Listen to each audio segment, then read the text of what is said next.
Nuestro primer invitado esta noche nos acompaña Enrique Valderrama, candidato o ex candidato presidencial con el APRA, político aprista también, está con nosotros. Quique, ¿cómo estás? Buenas noches. Muy buenas noches, encantado de estar aquí, un gusto. Bien, 15 días han pasado, 15 días han pasado después de las elecciones. Creo que tú como político de carrera que eres y has hecho además una autocrítica, me gustaría conocer un poco cómo has visto el día de las elecciones, tanto desde el partido aprista como también el desarrollo propio administrado por la OMP. Bueno, que he dicho ya en algunos espacios que considero que la OMP ha tenido una actuación criminal. ¿Criminal? Criminal, sí. Sabes que un crimen puede ser por dolo o por culpa. Lo que tenemos que finalmente hallar la verdad es que ha habido una profunda incapacidad que ha terminado maltratando a los ciudadanos, enrareciendo el proceso, o además ha habido una voluntad concertada para alterar de una u otra manera el resultado. Creo que las investigaciones arrojarán esa verdad. Han allanado, me parece, ya algunos inmuebles. Esperemos el resultado de estas investigaciones. Nunca habíamos visto sí, que no se instalaban las mesas por falta de miembros de mesa, ¿no? Pero nunca habíamos visto que era por ausencia de material electoral. Es algo terriblemente novedoso, por decirlo de algún modo. En el caso del Lurín, por ejemplo, además en las proximidades de los almacenes donde se supone que está el material de la OMP. Por tanto, considero que el señor Piero Gorbetto naturalmente no podía conducir operativamente la segunda vuelta. Es decir, escapaba eso de lo racional. Ya sea porque se alegue que ha tenido una actuación concertada con otra gente para, a propósito, generar todo este caos, o porque pensemos que ha sido profundamente incapaz. Amén del hecho de entender que en el año 2021 hubo una narrativa fuerte, que finalmente no llegó a nada, pero fue una narrativa fuerte, que hablaba de un fraude. Y que el candidato López Aliaga, por ejemplo, días antes del proceso electoral, ¿de este o el anterior? De este de acá, que estaba hablando más o menos en esa clave. Creo que más aún debieron haber tenido previsiones para no haber generado este tipo de escenarios, lamentablemente, ¿no? Rafael López Aliaga y otras personas, tanto el día de las elecciones como los días siguientes, comenzaron a utilizar la palabra fraude. Luego el discurso se aminoró un poco y pasó a sabotaje, caos. ¿Tú te atreverías a llamarlo fraude o prefieres la cautela de esperar a que la pericia en todo caso indique que fue un concepto tan contundente como fraude, como la palabra fraude, debería ser utilizada únicamente cuando existan pruebas irrefutables de esa afirmación. Considero que hay que realizar las investigaciones que se tengan que hacer y lógicamente que se castigue fundamentalmente a los responsables que han ocasionado este desorden, que dicho sea de paso podría ser ocasionado también por la corrupción, es decir, por haber contratado, por ejemplo, una empresa que no estaba en capacidad de llevar a cabo logísticamente este desarrollo, que es una de las alternativas. Algunos han apuntado en ese lado también, ya sea por corrupción, ya sea por una profunda incapacidad, que en parte definitivamente la hay. No es posible que un ente electoral tenga una responsabilidad cada 4 o 5 años, las regionales y las nacionales. Y el día que se va a desarrollar una, que es cada 5, terminen sucediendo estas cosas. Eso no tiene sentido. Por lo tanto, sospechoso. Por lo tanto, también estoy impulsando en el espacio público la propuesta de que tenemos que ir a una reflexión sobre la necesidad de la unificación de los órganos electorales. ¿Cómo era antes? Una reforma constitucional orientada a la unificación de los órganos electorales para su mayor control y eficiencia. E incluso abriendo la necesidad del debate de organizarse alrededor de lo que en otros países se llama poder electoral, por ejemplo. Creo que es algo de fondo que deberíamos discutir también, no únicamente el tema coyuntural, que definitivamente hay que hallar la verdad. Sí, o sea, unir RENIEC, JNE y OMP. Me parecería que sería lo más práctico, lo más lógico, ¿no? Ahora, la situación en la que nos encontramos ahora, ¿para ti ya acabó la primera vuelta? Hay que esperar con respeto que definitivamente se contabilicen el 100% de las actas. Algunos que dicen que puede haber también alguna variación. Me suena muy complicado, muy difícil que la haya, pero hay que esperar. Tenemos dos escenarios, uno más probable, la segunda vuelta entre JP y Fuerza Popular, y la otra, creo, menos probable, entre Fuerza Popular y Renovación Popular. Incluso en esa misma línea, Ipsos ha sacado una encuesta donde considera los dos escenarios, ¿no? Hay que esperar con calma que termine el conteo, pero digamos esas son las dos posibilidades. Sí. Creo yo, una más probable que la otra. Ahora, el pedido de Rafael López Aliaga, que además fue luego amparado por otros partidos políticos, no necesariamente cercanos a él, que era las elecciones complementarias o incluso rehacer todas las elecciones declarando la nulidad de las actuales. ¿Te pareció una solicitud prudente o era un poco exagerada? Me pareció que no tenía marco legal, lamentablemente. Por eso el jurado ha reaccionado o ha contestado como finalmente lo ha terminado haciendo. Y las elecciones del 13 no creaban, digamos, la jurisprudencia suficiente como para también hacer unas elecciones suplementarias. Es algo, imagino, que se controvertirá en algún momento, probablemente. Digamos, hay una frase muy conocida en el ámbito legal, ¿no? El error no genera derecho necesariamente, ¿no? Claro. Por lo tanto, hay que ser muy serios. Y no te hablo de alguien que venga de un bloque, no sé, antiderecha, Sí. ni tampoco de un bloque, pues, izquierdista marxista, como el analista electoral José Tello Alfaro, que tiene una asociación de derecho electoral incluso, y sus especialistas y él opinaban que no había un marco legal, lamentablemente, para abordar situaciones como esta. Quizás deba ser motivo de otra discusión parlamentaria en el futuro, ¿no? Sin duda. Lamentablemente no había una salida posible. La única potencial era pues ya prácticamente una reforma constitucional para volver a convocar elecciones, si solamente hubiera sido posible ante un fraude, digamos, manifiesto y muy grande, y además con un legislativo con muy poca legitimidad política para hacer una cosa como esa. Una situación muy triste y muy complicada y muy dolorosa para el Perú, ¿no? Ahora, el tufillo de fraude, o por lo menos la duda, ya ha sido sembrada, y me parece que indistintamente del ganador que emane de las urnas en las elecciones de la segunda vuelta el 7 de junio, la parte perdedora, o la parte que no logre llegar a la presidencia, va a quedarse justamente con esa frustración y vamos a tener 5 años más de esta disminución institucional por fuerzas políticas que van a deslegitimar el gobierno de turno. Bueno, parece... en principio lo primero que tendrían que hacer las fuerzas que finalmente terminen pasando a la segunda vuelta es tener personeros en todo el país, ¿no? Creo que es lo primero que tendrían que garantizar para evitar este tipo de circunstancias. Una manipulación solo es posible allá donde no existan personeros. Por lo tanto, primer tema pendiente para los que finalmente luego el jurado proclame que son los que han accedido a segunda vuelta. Pero sí, hay ese gran peligro, porque el peligro viene, o la llamada, en todo caso la alerta, viene de los sectores, digamos, de derecha en este momento, que ante la posibilidad de que Fuerza Popular, en el caso que fuera contra JP, no sé cómo se comportarían en el caso que fuera contra Renovación Popular, eso, digamos, complejo de analizar. En el caso de JP, al perder, podrían decir esto es una continuación de lo que ocurrió en la primera vuelta. Un fraude reiterado, podrían argumentar quizás. Aunque, hay que decir, la señora Fujimori nunca ha utilizado la narrativa, en esta ocasión, en el 2021 sí, del concepto de fraude, por cierto. Pero bueno, pero habría de todas maneras esa, yo creo, tendencia, ese rumor en todo caso. Sí. Y no te quepa la menor duda que si pierde en ese escenario JP, no sé si el mismo Sánchez, pero con toda seguridad Antauro Humala va a levantar esa bandera. No lo dudes. Ya escuché a un señor que ha admitido que no votó por su candidato presidencial el día de ayer, o antes de ayer, no recuerdo, en Willax. Noblecilla. Que ha dicho que ha votado por Sánchez. Yo sé, quizás sea el único voto en San Isidro del señor Sánchez. Bueno, él planteó abiertamente y en televisión que prácticamente casi, no sé si dijo fraude, pero la manipulación en todo caso va a venir del lado de Fuerza Popular, porque dice que tiene el jurado, que tiene no sé qué, ¿entiendes?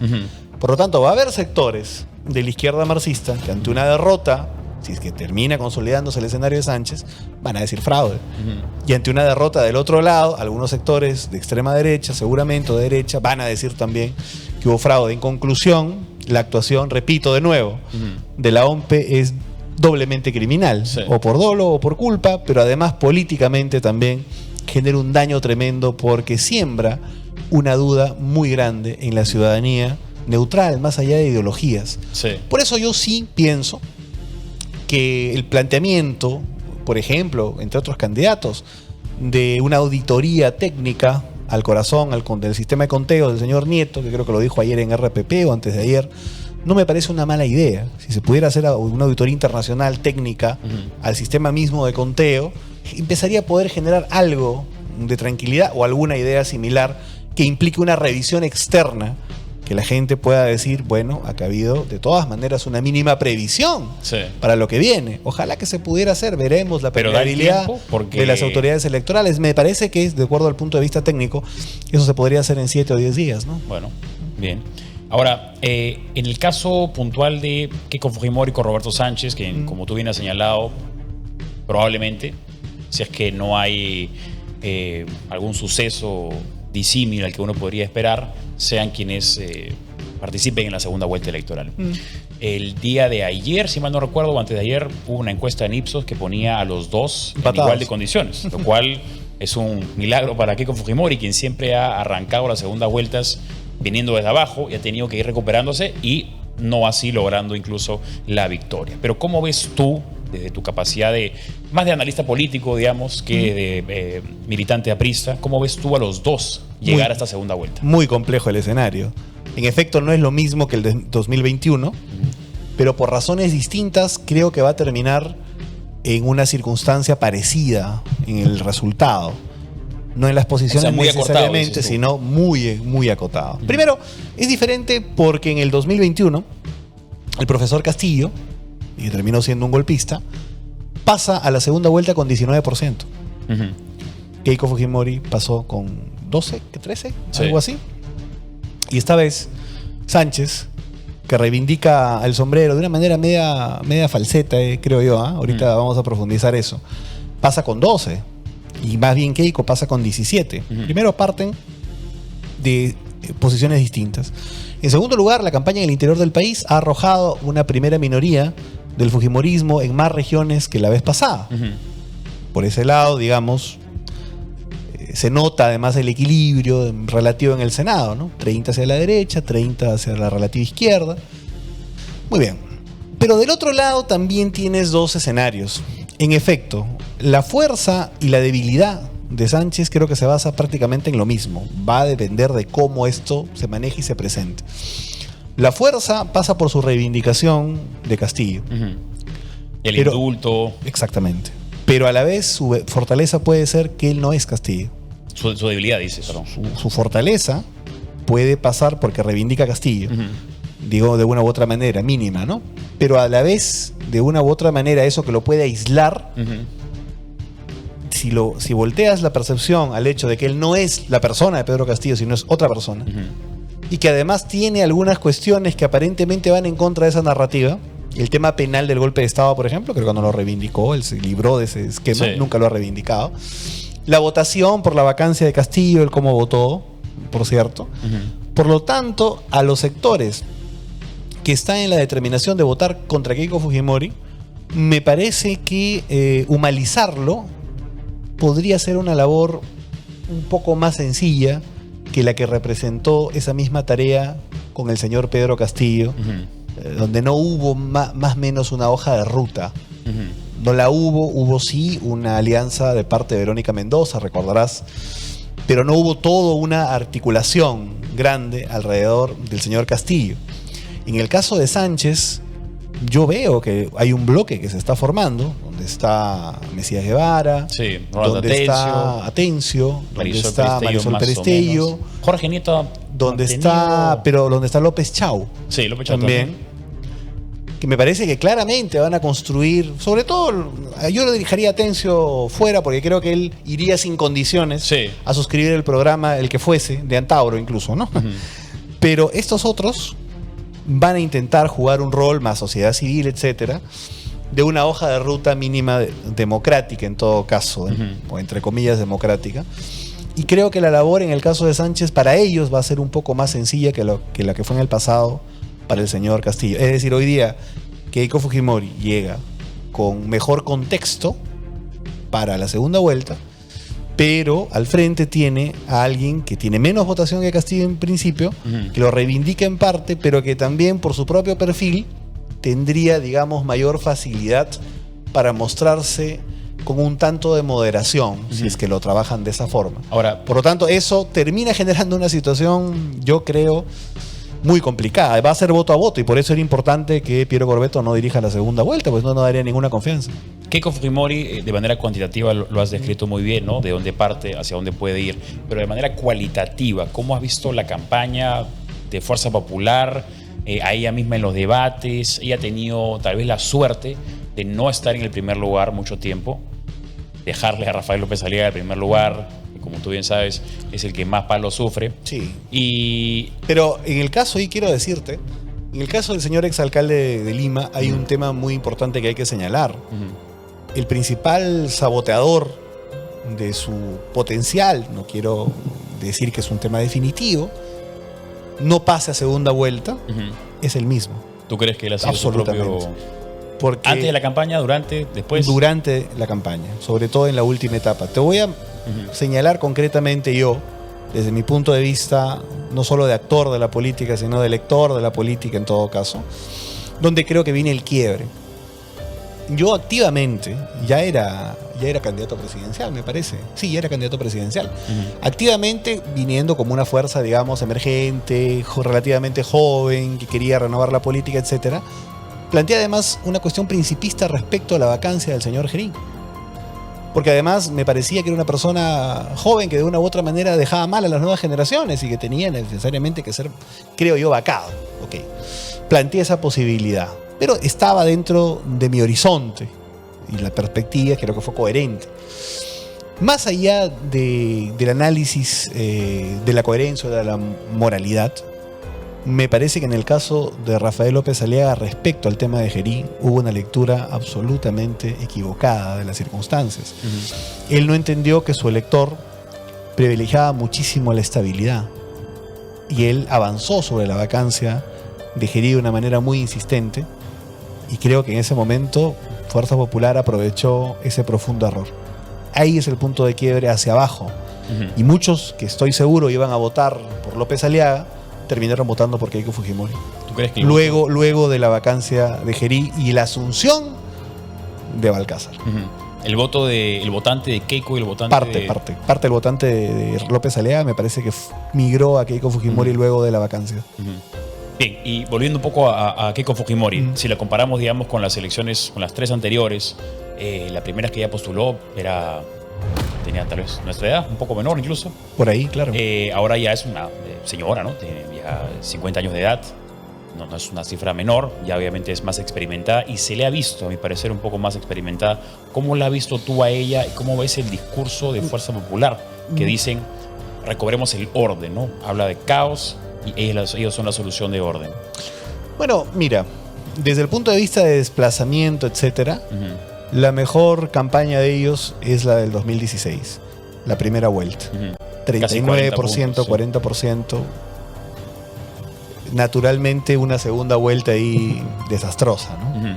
Es decir, toda la posibilidad de la construcción del aglutinamiento de fuerzas, ganada la iniciativa completamente por el otro lado, en fin.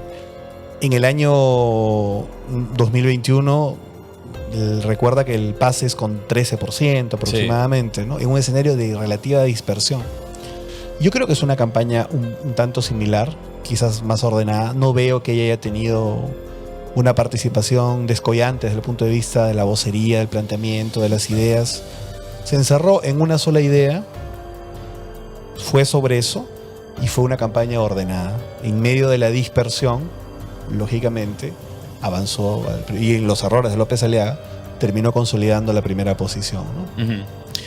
Ahora un poco entrando a la autoevaluación que puedes hacerte tú como candidato presidencial del APRA. Tú tuviste un hito importante, ¿no? Que fue ganarle a ya políticos con una mayor trayectoria priista la candidatura a la presidencia, lo cual, como te mencioné de manera personal, te felicité y lo reitero ahora porque creo que es un hito importantísimo. Pero luego vimos en la campaña que si bien fue muy competitiva por la cantidad de candidatos que hubo, igual sí lograste brillar y captar la atención de algunos sectores, pero no se logró el objetivo. ¿Cómo Totalmente haces con la de acuerdo. Definitivamente una autocrítica profunda. Hubieron muchos aspectos que definitivamente debieron ser mejores. naturalmente una estrategia comunicacional y de marketing muy distinta. Teníamos un gran limitante respecto a los recursos. Digamos, competíamos con gente con recursos infinitos o ilimitados prácticamente, a los cuales les ha ido bastante mal, ¿no? A pesar de tener bancada parlamentaria, gobiernos regionales y plata personal, universidades detrás, Acuña, Luna, etcétera. El buen George Forsyth, que tenía un partido con 6 gobiernos regionales a cuestas, en fin. O otros que han sido gobernadoras regionales, etcétera. Naturalmente la dispersión evitó que pusiéramos algunos mensajes en el debate público. Quizás esa es una de las cosas que hay que mejorar. Quizás menos es más, como en efecto parece que le funcionó a algunas fuerzas políticas que hablaban de orden o hablaban, por ejemplo, de menos Estado. Sí. En el caso de López Aliaga. Esa era la única idea que tú podías decir, digamos, auténticamente propia de él, que tiene un nivel de respaldo importante, como has visto. No llegó, probablemente no llegue, pero igual tiene un nivel de respaldo importante. La nueva constitución de Sánchez, etcétera, el orden por el otro lado. Quizás eso fue una de las cosas que había que romper.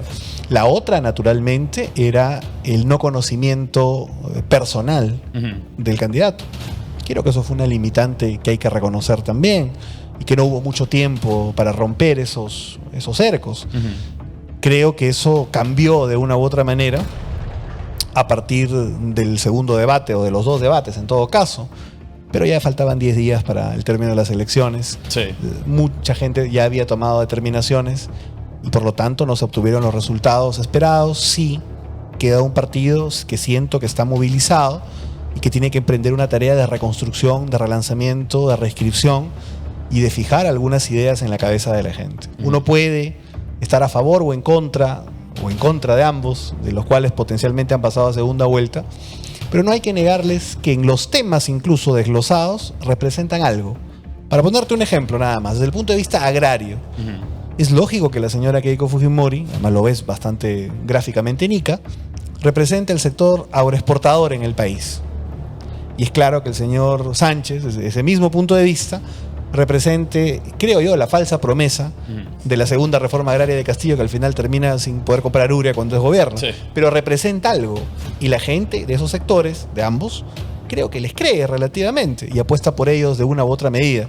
A nosotros nos faltó representar intereses populares concretos en la sociedad y fuimos, digamos, a esa batalla un tanto desarmados. Pero es parte de un análisis colectivo que tenemos que hacer, digamos, macro, institucional, etcétera, y en el efecto de algunas responsabilidades que a puertas cerradas también discutiremos y tomaremos medidas seguramente en un conclave colectivo, ¿no? ¿El APRA va a apoyar a algún partido político en la segunda vuelta? ¿Va a ser a título personal? Yo creo que el partido, más allá del cónclave que tiene que venir pronto, el congreso del partido que tiene que venir pronto para elegir nuevas autoridades, etcétera. ¿Cuándo es? Eso todavía no tiene fecha, debería ser pronto, pero igual antes de eso debemos tener un cónclave político en donde consultemos a las bases su opinión sobre las 2 rutas macro que tenemos, que son fundamentales. Ruta número 1, orientar, exhortar a los militantes a tomar una de las 2 determinaciones. Ruta 1.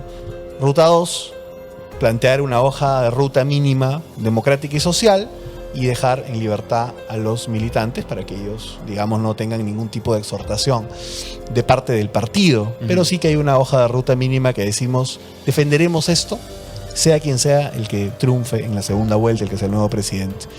Yo creo que es una decisión que tenemos que tomar colectivamente. Y por eso expondré mi punto de vista personal en aquel cónclave, que te adelanto es el segundo.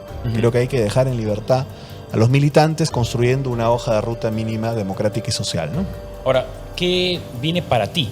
Tú ya has, digamos que has aumentado significativamente tu marca personal, para utilizar un término de marketing. Tú ya eras un analista político, un militante del APRA, pero ya como candidato presidencial de un partido político te consolidas como una figura política importante en tu propio partido. ¿Qué viene para ti en el futuro? Fortalecer definitivamente al APRA, participar de un esfuerzo colectivo que va a significar la reconstrucción del APRA. Tenemos las elecciones, las regionales municipales. Por ejemplo, yo mientras Yo estaba en la campaña presidencial, no vi para nada la construcción, la confección, etcétera. No participé ni sugerí ningún candidato, ninguna lista a la alcaldía, municipalidad provincial o gobierno regional, o a las listas de delegados que se han construido para elegir justamente a los candidatos a los gobiernos locales y regionales. No he participado para nada de ese proceso. He regresado al país luego de unos días por un tema profesional, que estuve fuera con mi esposa el día viernes, que empezaba justamente a dar declaraciones. Llegué muy temprano y a partir de ahí he pedido la información al partido como miembro de la Comisión Política Nacional sobre esta realidad, y me encuentro con muchos buenos compañeros que están siendo candidatos a diferentes posiciones en el interior del país, particularmente en el norte del Perú. ¿Tú legalmente podrías participar en las elecciones regionales municipales? No, ya pasó el plazo. El plazo vencía creo que el 20 de marzo para la inscripción o algo así. Yo estaba en plena campaña presidencial, por eso te digo que no he tenido acceso ni a la confección de la lista de delegados, ni tampoco a las listas municipales, pero las he revisado ya desde el viernes y he encontrado muy buenos compañeros en muchos lugares. En algunos lugares hay 2 listas, en fin, en la competencia natural. Pero sea quien sea que salga electo a nivel nacional, estaremos con nuestro equipo mínimo básico, con el que siempre hemos coordinado, tratando de apoyar a los compañeros que son candidatos a las alcaldías y a la gobernación regional, con algunas ideas o desde el punto de vista técnico, que sea bueno, hay que hacer ese esfuerzo. Pero naturalmente lo que necesitamos también es el fortalecimiento orgánico del partido, la constitución de los comités allá donde se necesiten en todo el país. Actualmente hay solamente 70, 80 bases provinciales. Creo que debemos llegar mínimo pues a 120, 130. Del resultado electoral tengo 2 conclusiones amargas o temas pendientes amargos. El primero, que más allá pues digamos de las cifras más o menos en el norte del país, hay una relativa existencia. Es decir, hay una relativa existencia que te permite una masa mínima para empezar a reimpulsar las cosas más o menos rápidamente. Para tomar el sólido norte. Pero el resultado en el sur ha sido terriblemente malo. 0,12 en algún lugar, incluso 0,2, 0,3. ¿Cómo explicas el No, naturalmente, pero es que no solamente es la perspectiva del APRA, ¿no? Es decir, hay una perspectiva que ha ganado bastante terreno. Digamos, Apurímac, por ejemplo, ¿no? 40%. JP, le sigue creo que Obras, le sigue me parece el partido de Nieto, le sigue López Chau. O sea, te hablo de los 4 primeros que ya concentran el 70% más incluso. Por lo tanto, creo que desde el centro izquierda hasta la derecha, tenemos que reflexionar que hemos abandonado políticamente un discurso potente en el sur del país. Intenté de alguna forma retomarlo también con un tema importante como el gasoducto, pero te digo, esos son trabajos o planteamientos que para legitimarse necesitan tiempo. Y eso creo que es algo que también nos faltó definitivamente. Primero el tema del sur. Y en segundo lugar, la votación sin duda en los sectores más juveniles. Creo que eso es algo que también tenemos que reflexionar colectivamente. Es decir, la gente menor de 25 años ha sido bastante ajena, muy particularmente ajena, digamos, también al APRA. Y esa es otra de las cosas que tenemos que plantear en una estrategia para la cual hay tiempo, sin duda, y que construiremos colectivamente. Otro tema que también ha sido tema de discusión desde la semana pasada es el escándalo o la compra de los aviones F-16 y la subsecuente opinión o proposición de censura al señor José María Balcázar, presidente de la República. Me gustaría conocer tus apreciaciones tanto sobre la compra, el escándalo y ¿es viable una censura o ya estamos en minuto 95? Empecemos por lo más fácil, el tema de la censura. Creo que faltando 90 días me parece ya demasiado absurdo, sinceramente, que estemos hablando de este tema. Sí, es bueno reconocer que el señor ha caído en una insignificancia bastante grande, ¿no? Porque si tú declaras como presidente que eres supuestamente el líder de las Fuerzas Armadas, del Estado y de todo, algo, y finalmente no termina ocurriendo, es porque estás casi pintado en la pared. Por lo tanto, también habría que reflexionar en esa dimensión, que como está pintado en la pared, prácticamente va a ser exactamente lo mismo, que se quede o que se vaya. ¿Y para qué ya sacar un presidente? ¿Para qué entre Dios sabe quién hacer qué cosa en 3 meses? De repente otro nuevo escándalo. En fin, yo creo que no debería proceder este tema. Me causaba curiosidad saber si Keiko Fujimori iba a cometer el mismo error que López Aliaga, ¿no? Porque en algún momento parecía que el fujimorismo iba a propiciar eso. Yo te garantizo que si eso hubiese ocurrido, hoy día te estuviera diciendo que con total seguridad iba a perder la segunda vuelta. ¿Ah, sí? Sí, creo que si ella apoyaba una salida en este momento, iba a tener un efecto similar al que tuvo López Aliaga. Digamos, el error hubiera sido similar. Porque se hubiera visto como interesado, digamos, para copar el gobierno previo a las elecciones, justamente para hacer qué cosa operativamente desde los ministerios. Eso le hubiera jugado en contra. A pesar de que probablemente el señor Balcázar haga lo propio para Sánchez, seguramente.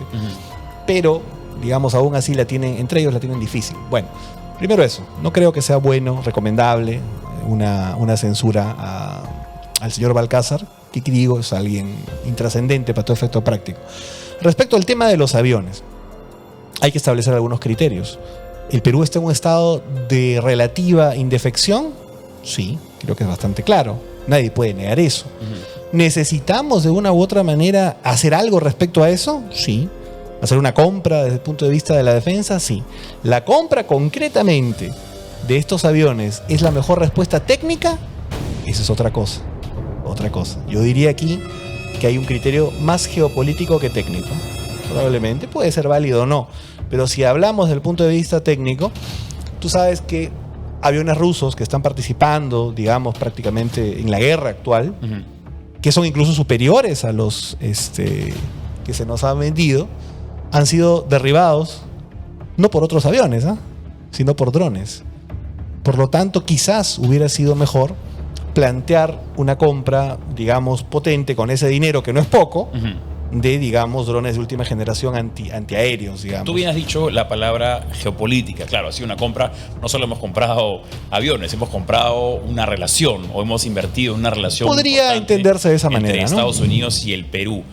¿Cómo ves tú esta relación geopolítica entre Perú y Estados Unidos, teniendo en cuenta que ya también hay cierta aspereza entre Estados Unidos y China, quien ve en nosotros también un aliado importante? Creo que las cosas se pueden manejar. Lo que ha pasado últimamente en el país es que no hay gente que tenga un nivel de entendimiento de lo que ocurre desde el punto de vista internacional. Y por lo tanto tienes tú a la señora Boluarte queriendo decir que ha tenido una reunión con Biden cuando realmente lo persiguió por las escaleras. En el pasillo. Tienes un presidente que bromeaba prácticamente de sus relaciones internacionales con las potencias más importantes del mundo, como si el asunto se relacionara con el chife con la hamburguesa. Y ahora tienes un señor que ya no tiene ni idea de lo que pasa. Entonces, cuando eso sucede, claro, terminas negociando mal, por ejemplo, el puerto de Chancay, que es muy importante. ¿Te parece mal negociado el puerto de Chancay? Sí, me parece que estuvo mal negociado. ¿Muy entreguista o qué? Me parece que se pudo negociar mejor, atendiendo ahora los propios criterios de que los funcionarios hablan respecto al tema de la soberanía. Me encanta China, me encantan las inversiones asiáticas en general. El socio comercial número uno. Absolutamente, pero lógicamente ellos quieren ganar. Por lo tanto, la culpa no es de ellos, la culpa es de quien negocia con ellos, que lo hace en términos, digamos, equivocados. Y terminas cediendo relativa soberanía en esto que es importante, que es el megapuerto de Chancay. Como en este caso también. Me encanta que podamos acercarnos más, sin duda, a los Estados Unidos. Esa era la mejor manera más astuta, más audaz, más inteligente de hacerlo. Ahora esta gente que le puedes pedir también, ¿no? Ese es un poco el tema. Balcázar dijo en un momento: somos un gobierno interino, me parece imprudente de nuestra parte ser el gobierno que toma la decisión de la compra.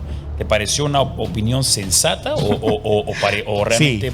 Sí, me parece una opinión sensata y me parece una desautorización lamentable de lo que ha finalmente ocurrido. O sea, su opinión no vale para nada cuando se supone que es no solamente el presidente de la República, sino el jefe supremo de las Fuerzas Armadas. ¿No crees que si nos tirábamos para atrás hubiera perjudicado un poco la relación que teníamos con Seguramente. Pero ¿por qué como tú, presidente del Perú, como jefe, vas a hacer esa declaración cuando no tienes seguro que vas a cancelar esa compra?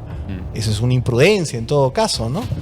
Una de las reglas de la política bastante antigua, que tiene muchos siglos, nunca es una opinión, una orden que sabes que va a ser desacatada.